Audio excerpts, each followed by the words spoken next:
माननीय मुख्यमंत्री साहेब, जर आमचे ह्या कारण इतके आंदोलन झाले तरी एकाही आंदोलनामध्ये आम्हाला मान्यता दिली नाही.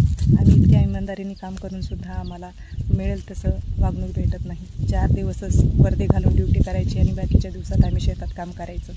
शेतात काम करायला आम्हाला काहीच हरकत नाही, पण बघण्याचा दृष्टिकोन लोकांचा खूप वेगळा असतो. म्हणजे पोलीसमध्ये असूनसुद्धा तू काम करतेस, तुला बरं काम करू वाटतं, असे लोकांचे प्रश्न असतात.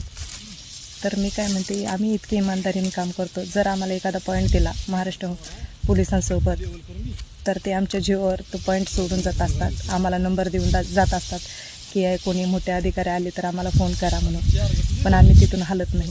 आम्ही इतके इमानदारीने काम करत असतो.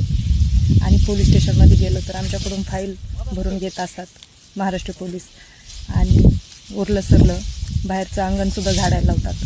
आणि इतकं करूनसुद्धा महाराष्ट्र पोलीस काय की कधी आम्हाला म्हणतात तुमचं चांगलं आहे, 1300 रुपये रोज आहे म्हणून. आम्ही काय आयते खात नाही आहेत, आयते घेत नाही आहेत. आम्हीही काम करतो महाराष्ट्र पोलिसासोबत. आणि त्यातही एखादी रील केली वर्दीवर तर लगेचच बोलतात की वर्दीवर रील करू नका. म्हणजे 4 दिवसच आम्हाला वर्दी घालायला भेटली तरीही त्यात आम्ही रील करायची नाही. म्हणजे आम्ही नाचून गाऊन रील करत नाहीत, फक्त बोलूनच रील करतो, तरीसुद्धा आम्हाला मान्यता नाही.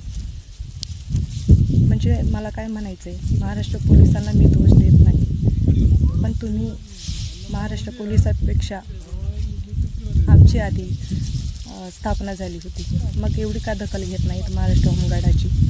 आमची ही दया करा, आम्हाला ही मान्यता द्या, कंटिन्यू ड्युट्या करा प्लीज. एवढीच इच्छा आहे आणि तेवढी इच्छा आमची पूर्ण करा. धन्यवाद.